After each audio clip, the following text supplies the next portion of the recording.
దాటి కట్టి ఉన్నాడు. ఆ సీతాదేవిని కొంతబడి ఇచ్చి శరణు వేడుకున్నాం పలు.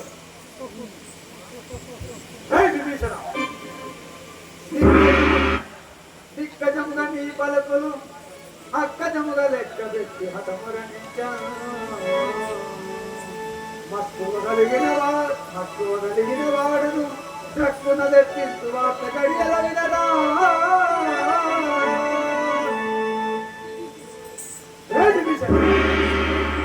నువ్వు మన పక్కన నా ఇప్పుడే నా వచనం కోరి మాట రచించు.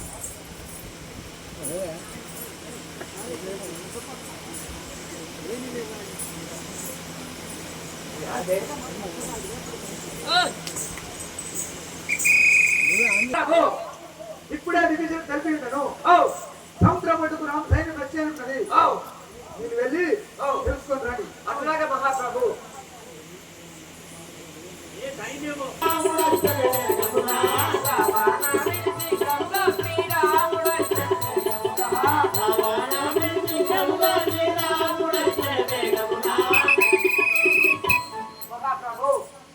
శ్రీరామచంద్రుడు వచ్చి ఉన్నాడు మహాప్రభు. ఆ గంగా నది తీరనా నహరు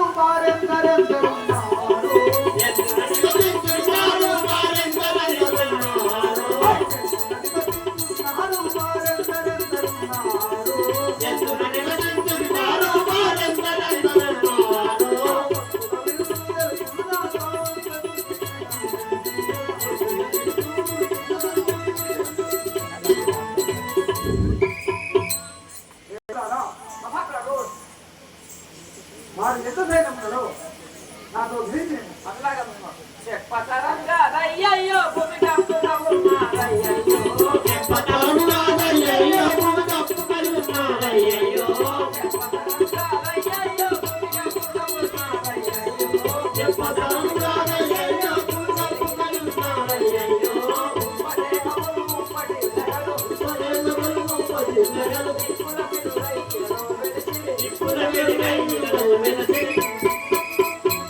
మహాప్రభు ఆ యొక్క వారిని భరించినా కానీ కొంచెం పెద్ద గొప్ప దేహం తోటి ఉన్నాడు మహాప్రభు.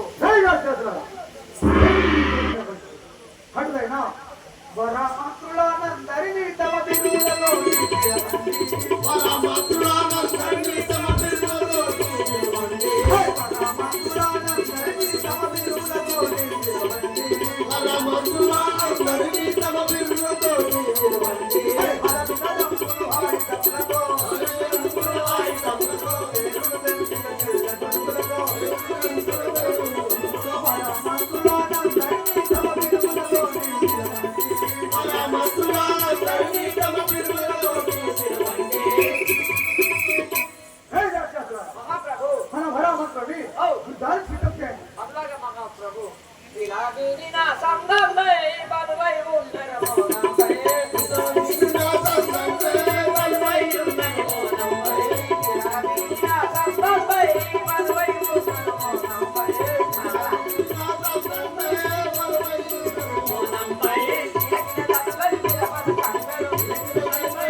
మహాప్రభు ఆ యొక్క భూమి వీణీయసందంగా ఉన్నది మహాప్రభు.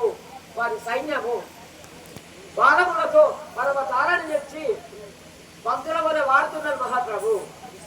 వారి సైన్యమును చెప్పత ఆ అరి సైన్యము ఊహించే తరం కాదు మహాప్రభు. నన్ను వేరుతున్నా హరి అయితే నాకే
నిలబడము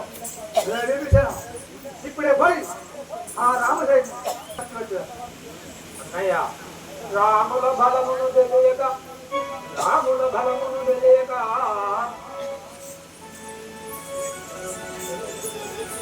రాముల బలమును తెలియక భూమి జనుడు తెచ్చి సిగ్గుదిలెన్నన్న కోమలము చేతని జనుడు నీ మైత్రి నీకు లేదుగా అన్నయ్య ఆ రాముల ఆ భార్య సీతను తెచ్చినదే తప్పు.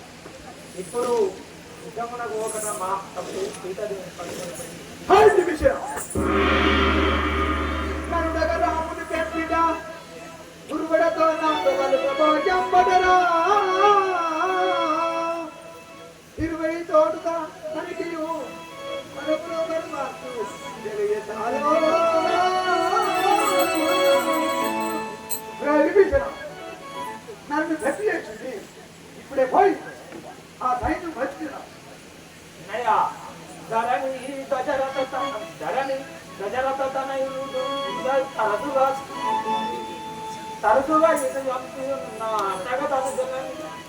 బిరుదుగా లంకను పూరిక నరుదుగా గావించినది నారాయణ. మొన్ననే ఒక కోటిని మంది మన లంకను బూద చేసిపోయింది నువ్వు ఎరువుగా.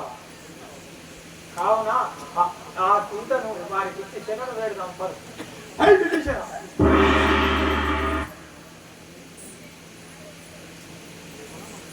మనమంత్రారా రండి దిగిలోని మంత్రుల అరవిదని మాటలు సహోదరి మాటలు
నేను